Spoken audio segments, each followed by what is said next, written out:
Tempelkan cawan kecil.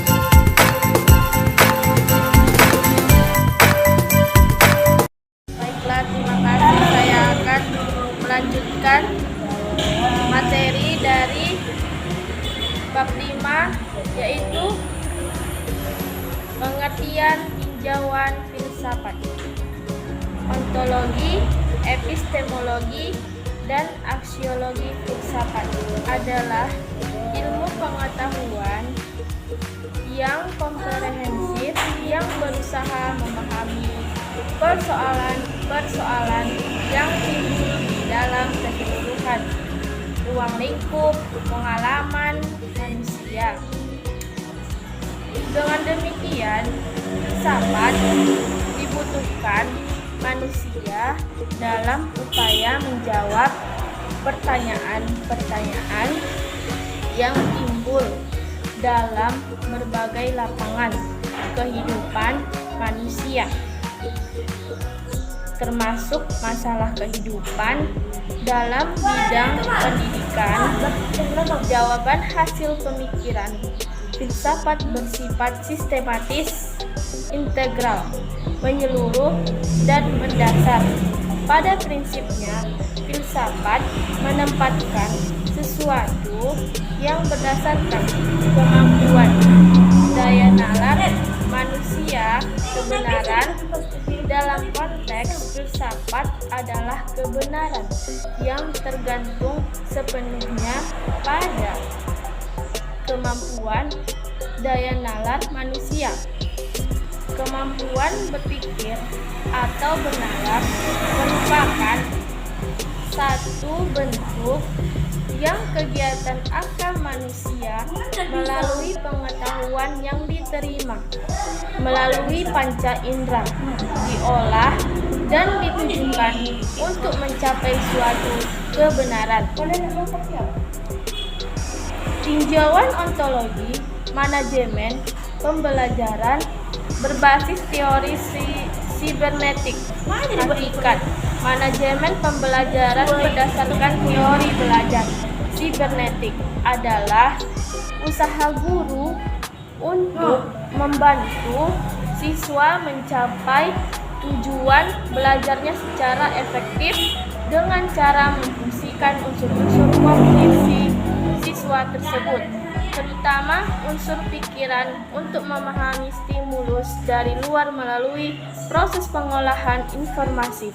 Proses pengolahan informasi adalah sebuah pendekatan dalam belajar yang mengutamakan berfungsinya memori dari proses. Pengolahan informasi ini akan menentukan perubahan perilaku atau hasil belajar siswa. Model proses pengolahan informasi memandang memori manusia seperti komputer yang mengambil atau mendapatkan informasi tersebut, mengelola dan mengubahnya dalam bentuk dan isi, kemudian menyimpannya dan menampilkan kembali informasi pada satu saat dibutuhkannya. Terima kasih, sekian dari saya. Assalamualaikum warahmatullahi wabarakatuh. Perkenalkan, nama saya Lili Suryani Batubara, NIM 2020532. Baiklah, pada kesempatan ini, di sini saya akan membahas materi tentang tinjauan epistemologis. Manajemen pembelajaran berbasis teori belajar sibernetik, bagaimana proses pengolahan informasi yang terjadi. Model proses informasi pada teori sibernetik, cara belajarnya itu sangatlah ditentukan oleh sistem informasi. Oleh sebab itu, tidak ada satupun proses belajar yang ideal untuk segala situasi dan cocok untuk semua peserta didik. Komponen pemrosesan informasi berdasarkan perbedaan fungsi, kapasitas, bentuk informasi, dan proses terjadinya lupa dijelaskan melalui 3 komponen, yaitu di mana di sini yang pertama sensory memory ataupun sensory register, dan yang kedua yaitu short term memory, dan yang ketiga yaitu long term memory. Di sini saya akan membahas tentang sensory memory ataupun sensory register. Merupakan komponen pertama dalam sistem memori. Sensory memory ini menerima informasi seperti sinar, suara, bau, panas, warna, dan lain-lain sebagainya, terus-menerus melalui alat penerima. Reseptors biasanya disebut sebagai alat indera, merupakan sebuah mekanisme tubuh untuk melihat, mendengar, merasakan, membau, meraba, dan perasaan ataupun feeling.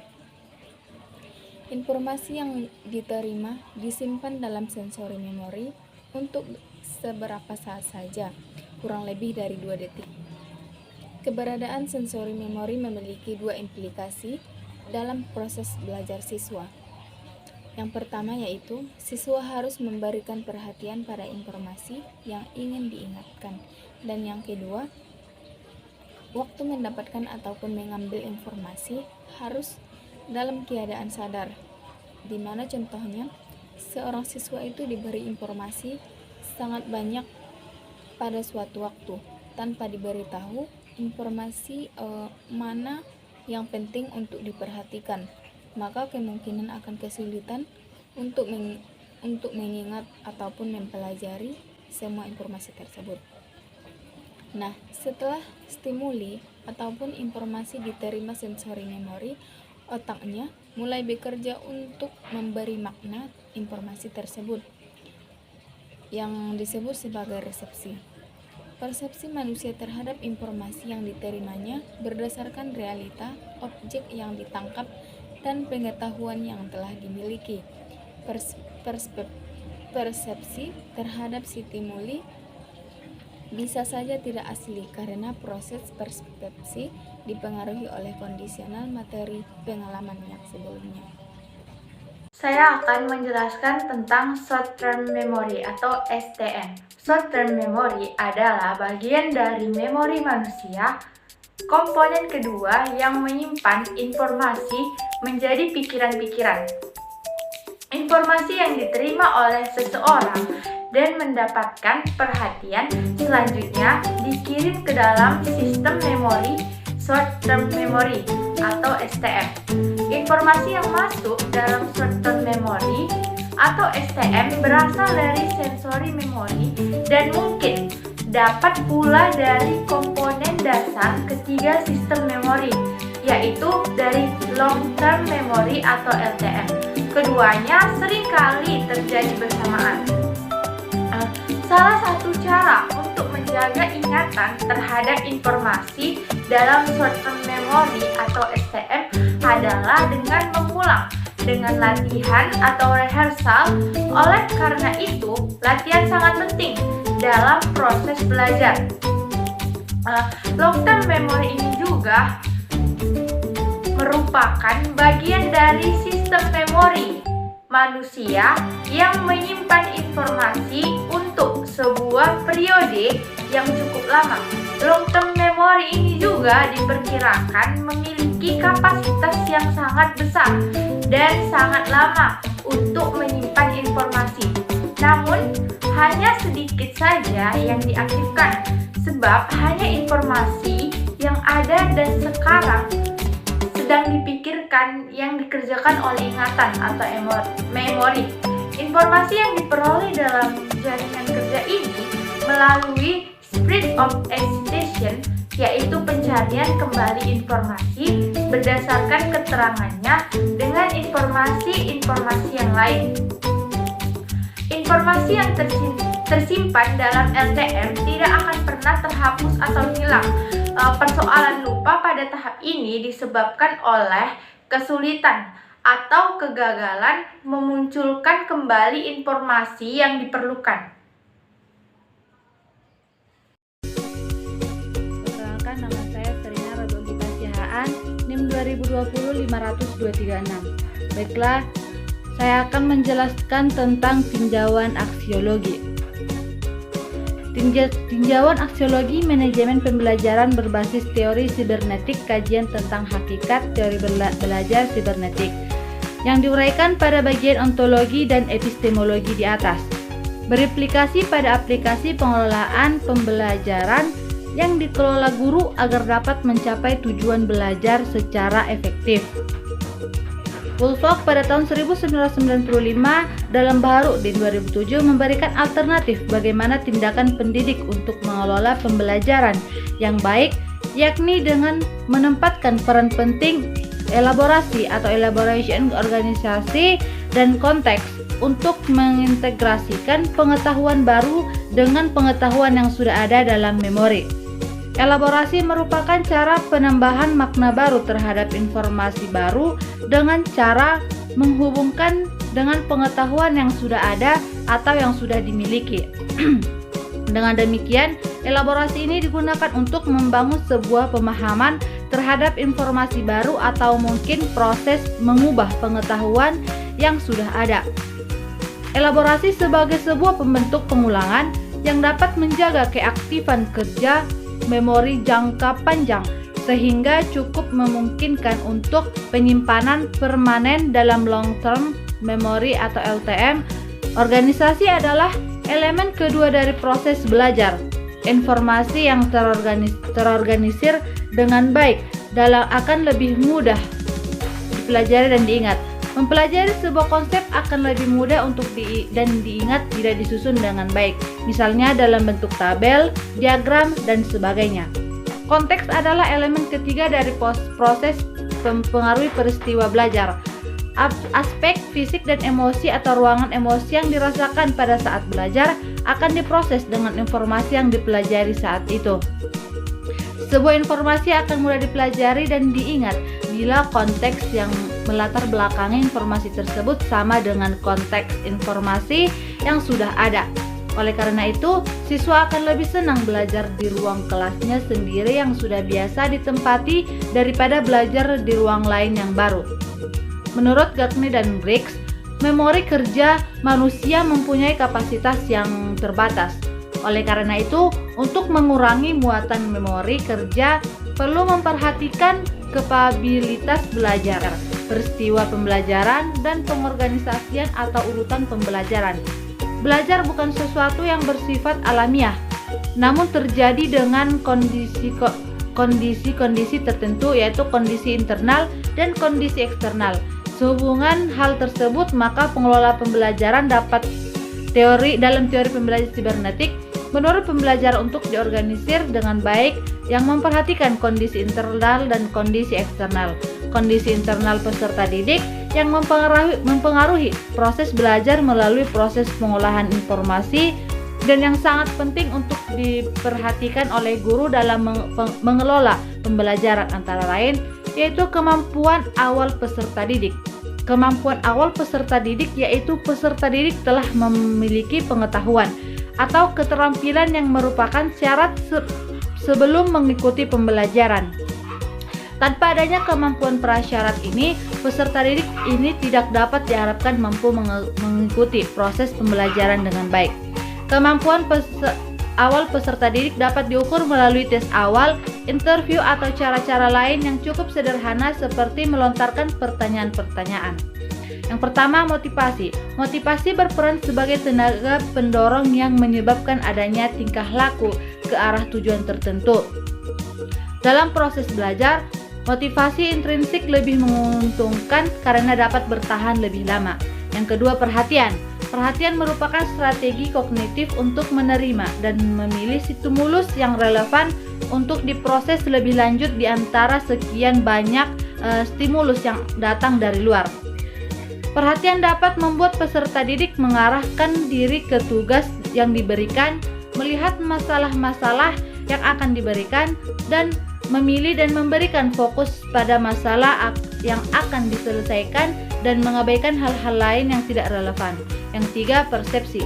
Persepsi merupakan proses yang bersifat kompleks yang menyebabkan orang dapat menerima atau meringkas informasi yang diperoleh dari lingkungannya. Persepsi sebagai tingkat awal struktur kognitif seseorang. Baik, di sini saya akan melanjutkan pembahasan mengenai ingatan. Ingatan adalah suatu sistem yang aktif yang menerima, menyimpan, dan mengeluarkan kembali informasi yang telah diterima seseorang. Ingatan sangat selektif, yang terdiri dari 3 tahap, yaitu ingatan sensorik, ingatan jangka pendek, dan ingatan jangka panjang yang relatif permanen. Penyimpanan informasi dalam jangka panjang dilakukan dalam berbagai bentuk, yaitu melalui kejadian-kejadian khusus atau episodik, gambaran image, atau yang berbentuk verbal bersifat abstrak. Daya ingat sangat menentukan hasil belajar yang diperoleh peserta didik. Ya, kita masuk ke bagian lupa. Lupa merupakan hilangnya informasi yang telah disimpan di dalam ingatan jangka panjang. Seseorang dapat melupakan informasi yang telah diperoleh karena memang tidak ada informasi yang menarik perhatian, kurang adanya pengulangan, atau tidak ada pengelompokan informasi yang diperoleh, mengalami kesulitan dalam mencari kembali informasi yang telah disimpan. Ingatan telah aus, dimakan waktu atau rusak. Ingatan tidak pernah dipakai, materi tidak pernah dipelajari sampai benar-benar dikuasai. Adanya gangguan dalam bentuk informasi lain yang menghambatnya untuk mengingat kembali. Lanjut, kita masuk pembahasan tentang retensi. Retensi adalah apa yang tertinggal dan dapat diingat kembali setelah seseorang mempelajari sesuatu. Jadi kebalikan lupa. Apabila seseorang belajar, setelah beberapa waktu, apa yang dipelajarinya akan banyak dilupakan dan apa yang diingatnya akan berkurang jumlahnya. Ada 3 faktor yang mempengaruhi retensi, yaitu yang pertama, materi yang dipelajari pada permulaan atau original learning. Yang kedua, belajar melebihi penguasaan atau overlearning. Yang ketiga, dan pengulangan dengan interval waktu atau space review. Masuk kita pembahasan transfer. Transfer merupakan suatu proses yang telah pernah dipelajari, dapat mempengaruhi proses dalam materi yang baru. Transfer belajar atau transfer latihan berarti aplikasi atau pemindahan pengetahuan, keterampilan, kebiasaan, sikap, atau respon-respon lain dari satu situasi ke situasi lain. Kondisi eksternal yang sangat berpengaruh terhadap proses belajar dengan proses pengolahan informasi antara lain kondisi belajar, yaitu merupakan masukan yang dapat menyebabkan adanya modifikasi tingkah laku yang dapat dilihat sebagai akibat dari adanya proses belajar. Cara yang ditempuh pendidik untuk mengelola pembelajaran sangat bervariasi, tergantung pada kondisi belajar yang diharapkan. Guys, 1985 mengklasifikasikan ada 5 macam hasil belajar, yakni pertama, keterampilan intelektual atau pengetahuan prosedural yang mencakup belajar diskriminasi, konsep, prinsip, dan pemecahan masalah yang diperoleh melalui materi yang disajikan dalam pembelajaran di kelas. Yang kedua, strategi kognitif, kemampuan untuk memecahkan masalah-masalah baru dengan jalan mengatur proses internal masing-masing individu dalam memperhatikan belajar, mengingat, dan berpikir. Yang ketiga, informasi verbal, kemampuan untuk mendeskripsikan sesuatu dengan kata-kata dengan jalan mengatur informasi-informasi yang relevan. Yang keempat, ada keterampilan motorik, kemampuan untuk melaksanakan dan mengkoordinasikan gerakan-gerakan yang berhubungan dengan otot. Yang kelima, ada sikap, suatu kemampuan internal yang mempengaruhi perilaku seseorang dan didasari oleh emosi, kepercayaan, serta faktor intelektual. Di sini saya akan melanjutkan tentang motivasi, yang dimana motivasi ini berperan sebagai tenaga pendorong yang menyebabkan adanya tingkah laku ke arah tujuan tertentu. Dalam proses belajar motivasi, intrinsik lebih menguntungkan karena dapat bertahan lebih lama. Pendidik yang dapat mengetahui kebutuhan peserta didik untuk berprestasi dapat memanipulasikan motivasi dengan memberikan tugas-tugas yang sesuai untuk peserta didik. Perhatian, yang dimana Perhatian ini merupakan strategi kognitif untuk menerima dan memilih stimulus yang relevan untuk diproses lebih lanjut di antara sekian banyak stimulus yang datang dari luar. Perhatian juga dapat membuat peserta didik mengarahkan diri ke tugas yang diberikan, melihat masalah-masalah yang diberikan, memilih dan memberikan fokus pada masalah yang akan diselesaikan, dan mengabaikan hal-hal lain yang tidak relevan. Faktor-faktor yang mempengaruhi perhatian seseorang itu adalah faktor internal, yaitu mencakup minat, kelelahan, dan karakteristik pribadi. Sedangkan faktor eksternal ini mencakup intensitas stimulus yang baru, keragaman stimulus, warna, gerak, dan penyajian stimulus secara berkala dan berulang-ulang. Selanjutnya persepsi, yang dimana persepsi ini merupakan proses yang bersifat kompleks yang menyebabkan orang dapat menerima atau meringkas informasi yang diperoleh dari lingkungannya. Persepsi sebagai tingkat awal struktur kognitif seseorang untuk membentuk persepsi yang akurat mengenai stimulus yang diterima serta mengembangkannya menjadi suatu kebiasaan, perlu adanya latihan-latihan dalam bentuk berbagai situasi. Persepsi seseorang menjadi lebih mantap dengan meningkatnya pengalaman. Sekian. Perkenalkan, nama saya Sofia Amira dengan NIM 20205081. Baiklah, di sini saya akan menjelaskan tentang tujuan belajar. Tujuan belajar merupakan komponen sistem pembelajaran yang sangat penting, sebab komponen-komponen lainnya dalam pembelajaran harus bertolak dari tujuan belajar yang hendak dicapai dalam proses belajarnya. Tujuan belajar yang dinyatakan secara spesifik dapat mengarahkan proses belajar, dapat mengukur tingkat ketercapaian tujuan belajar, dan dapat meningkatkan motivasi belajar. Pemberian umpan balik merupakan suatu hal yang sangat penting bagi peserta didik karena memberikan informasi tentang keberhasilan atau kegagalan dan tingkat kompetensinya berdasarkan deskripsi. Proses pengolahan informasi yang sangat terjadi merupakan interaksi faktor internal dan eksternal dari peserta didik. Maka aplikasi pengolahan kegiatan pembelajaran berbasis teori sibernetik yang baik untuk dilakukan bagi pendidik agar dapat memperlancar proses belajar peserta didik adalah sebagai berikut. Menarik perhatian gara-gara yang dipakai pendidik untuk menarik pencapaian didik adalah mengetahui minat peserta didik, memberi pengarahan dan petunjuk yang memotivasi, penjelasan dan tujuan belajar, topik-topik dan kesimpulan, memberi aspek organisir yang menghubungkan antara materi yang sudah dipelajari dengan materi yang akan dipelajari, mengadakan tes awal atau pertanyaan, dan pengajian yang menarik. Tidak memberi materi sekaligus dalam jumlah yang banyak, tidak mengajian materi terlalu cepat, dan tidak memberi materi yang hampir serupa sekaligus dalam waktu yang bersamaan, dan materi bersifat kontekstual. Meningkatkan retensi dan ahli belajar dengan cara memberikan bimbingan belajar atau latihan-latihan membuat situasi belajar yang jelas dan spesifik, membuat situasi belajar yang relevan dan bermakna, tidak hanya belajar materi, namun juga meningkatkan kembali materi sebelumnya, mendorong untuk kerja, memberikan balikan atau informatif dengan nilai-nilai untuk kerja, memberikan waktu tambahan untuk materi yang sulit dipelajari, mencari peluang situasi belajar baru untuk menghubungkan antara materi baru dengan materi sebelumnya, meningkatkan transfer belajar